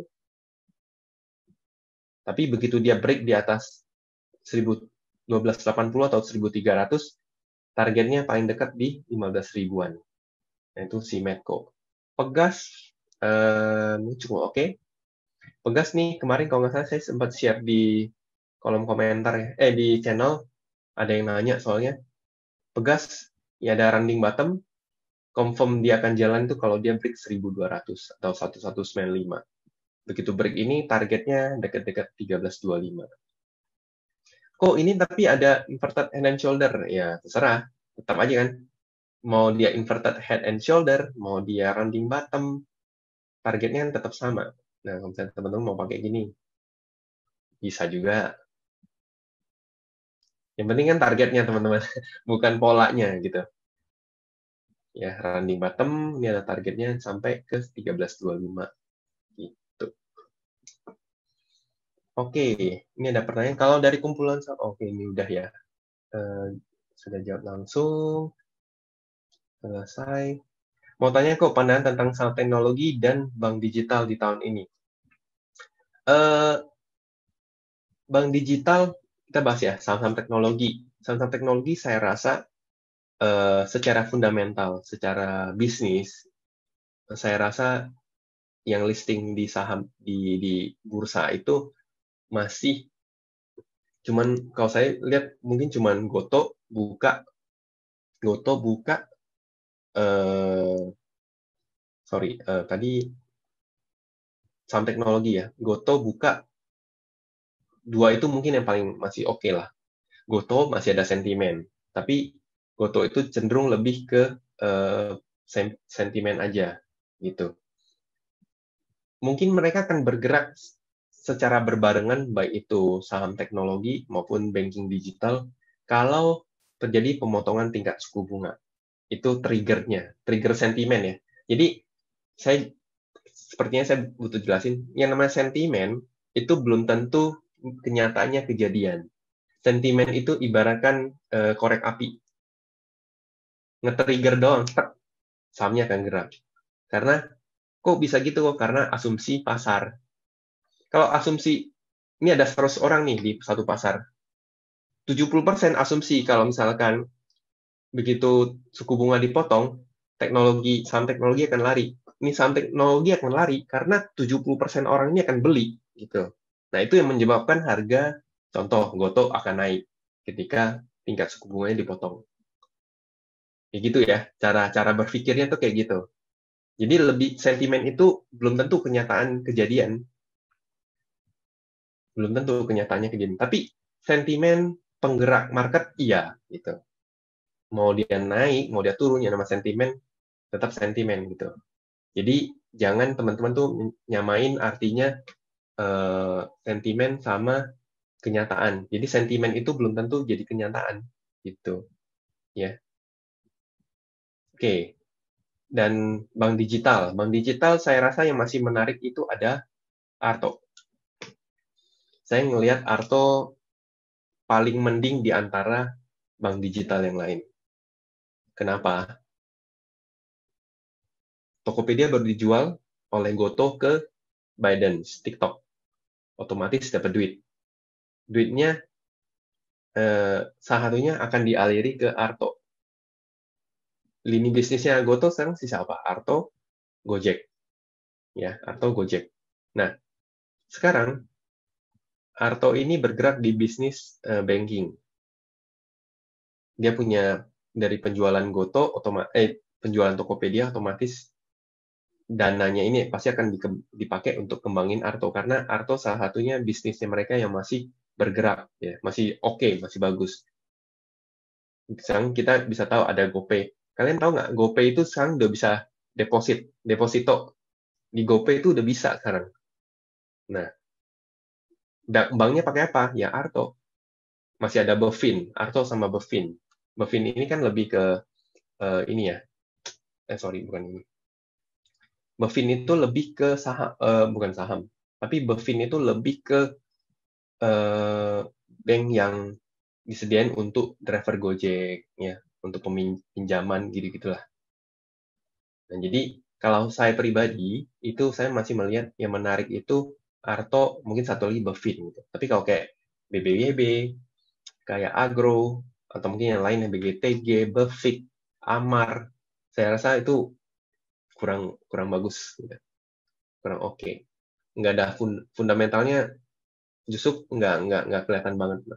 Tapi kalau at least Arto itu masih ada fundamentalnya. Gitu. Ya, ingat fundamental bukan berarti valuasinya bagus. Valuasi itu bagian dari fundamental, tapi fundamental kan luas gitu. Bris gimana kok? Bris ini menarik ya. Bris ini udah lari jauh. So far, harusnya kalau dia koreksi ke sini, nggak jebol 2250, atau mungkin di garis ini ya, teman-teman tarik aja garis ini. Kalau dia nggak jebol ini, kemungkinan dia akan mantul ke atas. Tapi kalau dia jebol ini, dia akan bergerak ke sini. Maka akan coba di level 2000. Ya udah lari cukup cukup jauh. Artinya harusnya saat ini dia akan konsolidasi, akan sideways dulu. Karena larinya udah cukup lama kan. Ini dari kapan? Januari. Januari udah naik-naik terus. Dan naiknya cukup bagus pergerakannya BRIS. Gitu. Oke, ini udah beres. BRIS udah ya. Sektor yang menarik tahun 2024 kira-kira apa kok? Nah, itu seperti yang tadi saya bilang ya. Sektor yang menarik di 2024 itu yang jelas saham-saham yang berfundamental bagus. Kenapa? Karena begitu nanti tingkat suku bunganya dipotong, otomatis pasti akan ada, ini aja belum dipotong, tapi SBN kita udah keluar duit dan pindah ke market, dan pindah ke saham gitu maksudnya. Dan ini nanti yang disasar mereka adalah saham-saham atau aset yang punya fundamentalnya bagus, punya valuasinya bagus, ya. Dan saat ini kita kelihatan duitnya tuh masuk mana? Masuk ke BNI, BMRI, ya, BCA, apalagi BRI, ya kan? Udah masuk nih yang ke gede-gede, yang secara fundamental bagus. Kemarin terakhir masuk ke Telkom. Kalian kalau teman-teman bisa lihat, saya coba ganti, ada satu screen lagi.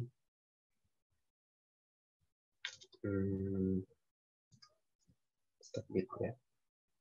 Nah, yang garis ini adalah foreign flow underlay. Jadi ini ada grafik foreign flow, net foreign buy and sell. Nah, kita lihat ISG dari kapan nih? 29 Januari. Ini udah mulai terjadi inflow. Nah, ini inflow 2,3 T. Itu sehari setelah pemilu. 2,3 T. Cukup gede kan? Nah, kita lihat BRI inflow-nya. Inflow asingnya. BBCA inflow-nya banyak. Hijau semua kan? BMRI. Inflow-nya lihat. Rata-rata pembelian mereka di atas 300 miliar. Telkom, kemarin saya sempat share di grup, mereka tuh udah inflow secara konsisten di Telkom itu dari 20 November 2023. Mereka beli pelan-pelan. Kemarin saya juga kasih tahu ya, average mereka itu di sekitar 39-an. Nah, bayangin, kemarin banget mereka inflow-nya 372 miliar. Inflow-nya mereka. Makanya kemarin sempat saya kasih tahu kan, ini yang belum gerak nih, Telkom nih, gitu. Sama Astra. Astra ya masih ada outflow, tadi ada yang bilang. Tapi minggu kemarin juga ada inflow dikit. Walaupun ini masih ada outflow ya. Tapi at least nanti pasti akan dapat inflow gitu. Inflow-nya kalau kita lihat kemarin yang jual kan masih RX nih. Nah, tapi ada BK-nya yang beli, JP Morgan. Itu. Jadi kalau saya kapan sih pakai ini kok fitur foreign flow? Ini saya biasa pakai di saham-saham blue chip aja. Saham di luar blue chip tuh saya nggak pakai. Jadi kalau kayak bankingnya kita ada 4 banking, terus Astra, Telkom, mungkin kalau yang saham-saham lainnya, ICBP, Indofood itu mungkin saya pakai gitu. Karena mostly mereka itu akan gerak secara konsisten ke atas itu ketika ada inflow dari asing. Tapi kalau outflow dari asing tapi ada inflow dari lokal, biasanya nggak akan kemana-mana itu sahamnya. Itu yang saya pegang dari tahun 2019 sampai sekarang. Itu. Oke ya. Jadi sektor yang menarik itu lebih ke saham-saham yang valuasinya cukup bagus. Salah satu kan tadi NISP, valuasinya juga cukup bagus, masih cukup menarik gitu. Personal pick, BRI, BCA, BMRI, atau BNI. Personal pick, kalau saya itu punya BRI, Mandiri kemarin udah habis, BRI sama BCA. Sekarang tuh punya Telkom sama Astra. Gitu. Seperti yang tadi saya bilang, Telkom Astra belum jalan. Telkom barusan jalan, Astranya belum. Astranya belum jalan, saya akumulasi pelan-pelan. Average saya di 51. Di 51. Target kan tadi udah sekitar 5.800 ya, atau area-area resisten ini. Bisa ditinggal kok, bisa. Astra bisa ditinggal. Blue chip kan soalnya. Jadi masih aman. Gitu. Oke. Langsung udah selesai. Terus ini ada yang nanya. Rals Adaro Antam kok. Oke. Antam, bentar saya ganti dulu. Antam secara teknikal turun, dia secara sentimen dia banyak sentimen negatif, terutama dengan itu ya persidangan Budi Said ya, itu terkait Mas Antam berapa kilo gitu. Nah, tapi secara teknikal ya dia masih turun, jadi Antam itu kurang menarik. Flow-nya juga nggak terlalu gede, walaupun kemarin ada sempat spike naik ya. Tapi habis itu masih belum kemana-mana. Downtrend-nya masih belum patah. Mungkin kalau dia patah, kalau Antam itu bergerak, kalau misalkan dia nanti break di atas, nih, sekitar 16 ribuan, 16.600-an ke atas. Begitu dia break itu, baru dia mulai konfirmasi sideways atau uptrend. Tapi so far masih akan bolak-balik.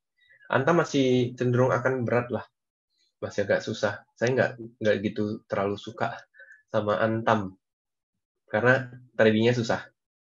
Adaro, Adaro, Adaro ini cukup oke. Kemarin baru dividen interim ya. Ini interim ya kalau nggak salah. Dia masih ada full dividen. Dia punya resisten di sini. Ya, masih resisten di sini. Jadi kalau dia udah mulai nge-break 2640, maka dia akan cukup enteng untuk naik lah. Tapi kalau enggak, dia masih akan sideways, blok balik di sini. Buy on weakness saja di garis biru. Berapa ini? 2380. Tektokan aja. Nah, ini juga Adaro kan masih ada sentimen sentimen dividen ya, belum lagi URUPS. Biasanya kalau nggak salah Mei, ya sekitaran Mei ya. Ini kan interim.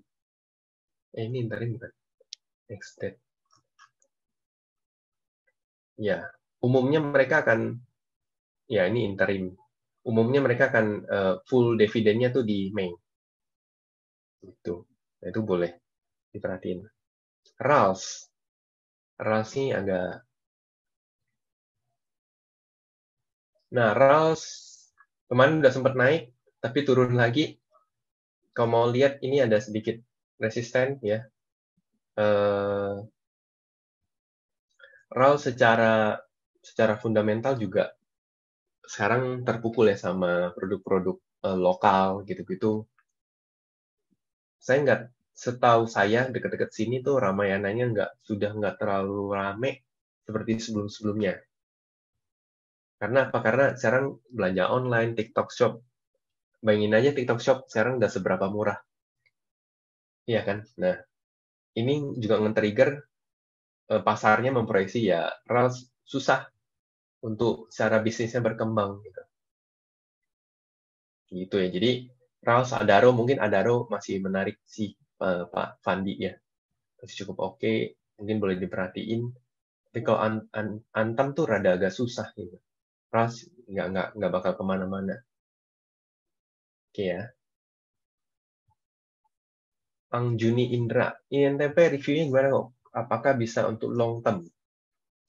INTP, INTP, INTP itu eh, INTP itu secara bisnis semen itu lagi berat. Mungkin secara bisnis ya, secara bisnis. Semen itu lagi berat. Tapi kalau nanti ada sentimen di pasar soal IKN, diangkat lagi nih IKN-nya. Nah, ini INTP, SMGR itu pasti akan ke-trigger sentimen ya. Kita berbicara sentimen loh, bukan fundamentalnya. Kita berbicara sentimen. Nah, INTP juga akan bisa ke-trigger. Cuman so far akhir-akhir ini masih belum ada flow yang cukup menarik, masih banyak distribusi. Jadi masih belum gitu oke sih. Karena untuk saat ini seminggu ke depan itu masih akan seputar blue chip, mungkin Telkom, Astra, kemudian grup Barito ya, brand BRPT. Kemarin saya sempat gambar BRPT. Nah, BRPT ini juga cukup menarik. Kalau dia break 1040, 1050, targetnya ada di sekitar hampir 1200 ya. BRPT kemarin kan ada sentimen cuannya udah enggak 10% lagi, udah dibuka. TPIA-nya kemarin bergerak. Nah, TPIA tadinya sih sebenarnya saya mau ngerekom TPIA, cuman karena volatilitasnya cukup tinggi, jadi saya cukup ragu lah gitu. Dia punya symmetrical triangle. Jadi masih bolak-balik. Nah, symmetrical triangle atau triangle pada umumnya itu adalah pattern netral. Jadi pattern netral itu artinya apa? Artinya dia bisa ke atas, dia bisa ke bawah. Jadi misalkan TPIA nih, saya cari ya.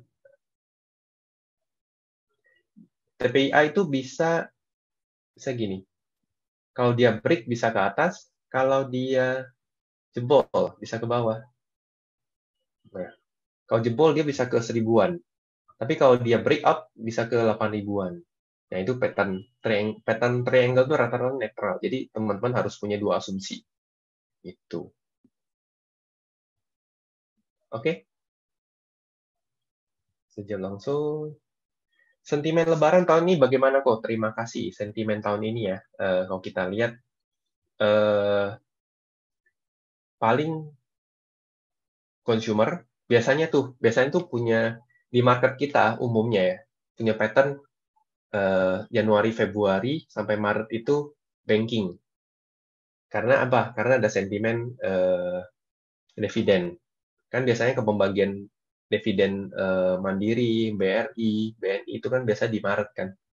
Nah, begitu sentimen ini udah nggak ada corporate action lagi, mereka akan turun. Nah, biasanya yang gantiin itu adalah consumer.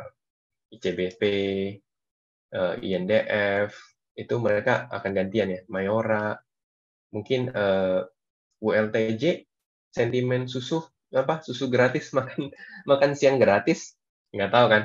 Cimori, nah ini boleh diperhatiin. Cuman kalau kayak Cepin, Java, itu mudah-mudahan bisa gerak, tapi masih harus dilihat lah. Kalau saya itu menilai masih harus dilihat karena saat ini kan kayak harga ayam tuh nggak bisa terlalu dinaikin, kan dibatasin sama pemerintah kan. Kalau ayam itu kan cenderung dibatasin sama pemerintah, jadi agak susah gitu, kayak gitu. Oke, masih ada pertanyaan? Kalau tidak ada, saya pindahin slide-nya dulu, sorry. Pindahin ke sini lagi. Ini tadi udah ya. Kalau sudah tidak ada pertanyaan, so thank you teman-teman yang udah join. Ini ada 15 orang, so thank you banget atas waktunya. Semoga kita bisa nanti ini ya ngobrol-ngobrol di grup Akademi Admirals ya. Dan please follow, mungkin belum follow Instagramnya Akademi Admirals, ada di Instagram, TikTok, sama Telegram. Dan per minggu depan saya akan live setiap Kamis ya di IG itu jam 8 malam. Ya kita akan ngobrol-ngobrol lah. Kalian mau nanya saham, mau nanya apapun itu silakan, nanti kita akan ngobrol-ngobrol selama kurang lebih 1 jam. Dan ada saatnya mungkin 2 kali di IG, 2 kali di TikTok ya nanti. Jadi follow aja TikTok dan Instagramnya Academy Admirals, dan kita akan ngobrol-ngobrol di sana gitu. Dan mudah-mudahan di bulan depan kita bisa ketemu lagi di acara webinar seperti ini ya. So harusnya udah beres. Thank you.